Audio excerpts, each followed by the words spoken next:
Ashley Ballard, and it is a joy to join you on this video. Today, I want to talk with you about staying in the present. Across the world, we are experiencing uncertainty in so many different ways. And when faced with uncertainty, our brains are designed to protect us from danger and increasing our attention to risk and threat. There's this area in our brain called the amygdala, and the amygdala is basically created to fire off fear responses and emotional responses. And so when the amygdala is firing off these fear responses and emotional responses, it's basically helping our body to determine whether or not we want to fight, or we want to take flight, or if we want to freeze. And so when that's happening, of course, we are physically and mentally experiencing this as well.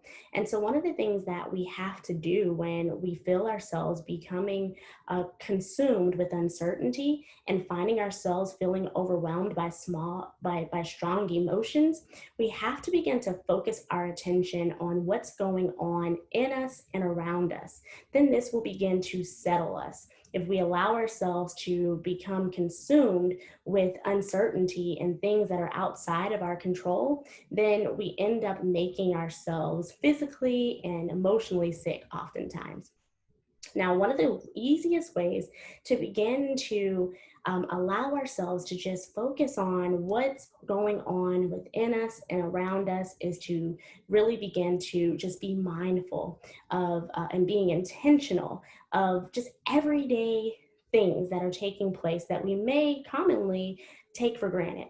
For instance, the sun rays and how they meet our eyes. If you step outside, just paying closer attention to the colors that you see, paying close attention to the birds and the squirrels, and people say stop and smell the roses. If you see a flower, actually taking time to admire the flower and the details of the flower, and yes, bending down, picking up that flower, and getting close to it to see if it has a scent. So you're beginning to exercise and becoming more aware of your five senses. You're using your sight, and you're using your sense of smell, and your sense of touch, and your hearing, and able to just pick up sounds that maybe you're normally just allowing to exist and you're not tuning in. And then you're also exercising your ability to taste. Now, sometimes, even if you haven't eaten anything, when you're mindful, you might be able to pick up some, you know, form of a taste in your mouth. And it's just things that kind of take place around us often and all day long that we fail to give our attention to. But when we give our attention to these everyday simple details, it's making us become more and more present. Now, one of the things that I also want you to realize is that our emotions are much like waves. Now, you may or may not have ever been able to experience waves in the ocean. Now, I grew up kind of like a beach kid on the West Coast. So I spent a lot of my summer days in spending swimming in the ocean of California. And one of the things that I learned is that waves do not have to crash over me and overtake me. When I was first learning how to get accustomed to swimming in the ocean, I oftentimes found myself like drugged down into the sand and knocked over by the waves. And it was extremely scary. Oftentimes, I would just get out and decide that I was done trying to swim that day. I would have, skinned knees because the sand is actually rough under the waters. But once I began to learn how to actually embrace the waves and ride the waves, it became really fun and enjoyable. Now, if you can imagine this hand being a wave, this hand being me, you know, just use your imagination, which is also a very healthy thing to do. This could be a wave coming to overtake me. But what I've discovered is that as this wave begins to fold over, I can meet the wave and I can carry myself over through it. And that's called riding the wave, right?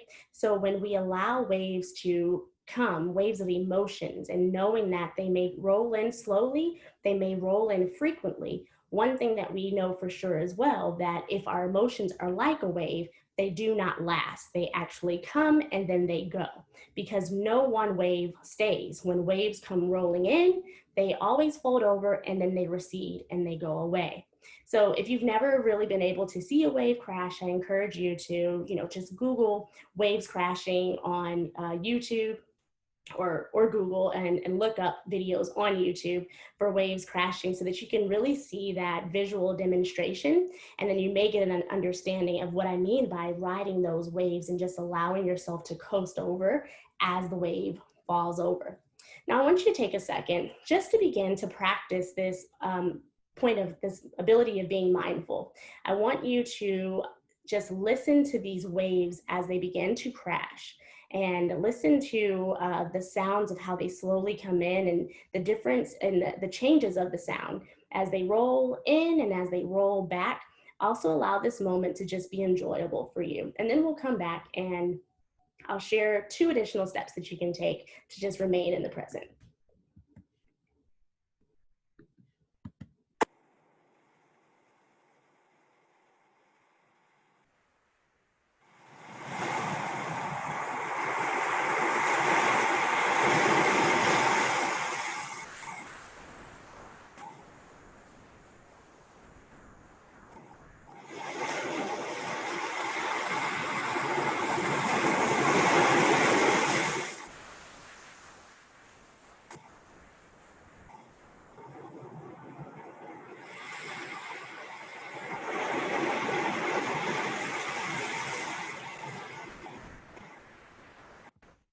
Okay, so I don't know about for you, but for me, the sounds of waves crashing is extremely calming for me.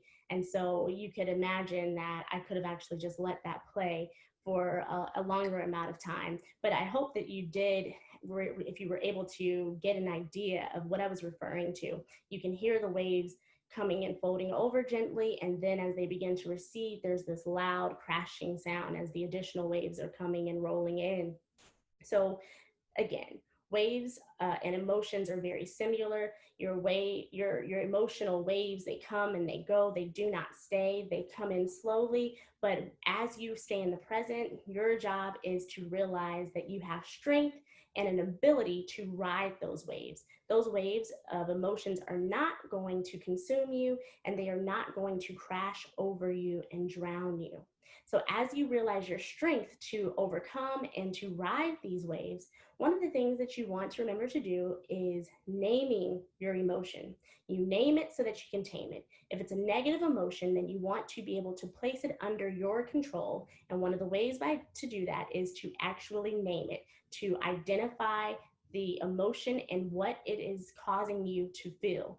I also love to say that you name it so that you can contain it. If it's an emotion that's a positive emotion that you actually are enjoying, if it is joyful, and if it's hopeful, then you want to contain that. You don't want to lose it. So then you find ways, you name it so that you can keep this feeling that this emotion has brought.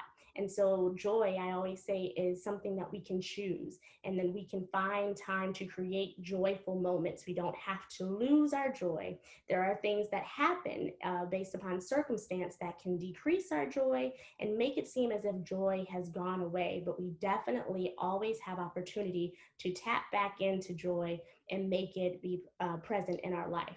And one of the ways to do that is making sure that we exercise all senses that we have, those senses of sight and sound and touch and smell and taste. And you step outside of your house, you make sure that you walk in the sun as much as possible. You enjoy the colors that you are able to see, and make yourself point out the various things that you may see flying around like birds. You may see a bee, even though we're terrified of bees, or if you're terrified like me, rather, maybe you love bees. But whatever the case, there's so much that is happening around us that is of natural, beautiful causes, and we typically can forget these beautiful moments because of the unnatural and unfortunate circumstances that we're currently experiencing. So I do hope that this is helpful to you. Remember that emotions are like waves, and you can ride them. You have a strength to be able to actually go through them, ride them, go over them, but they do not have to go over you. They do not have to consume you, and they definitely will not make you drown. Stay in the present and be blessed.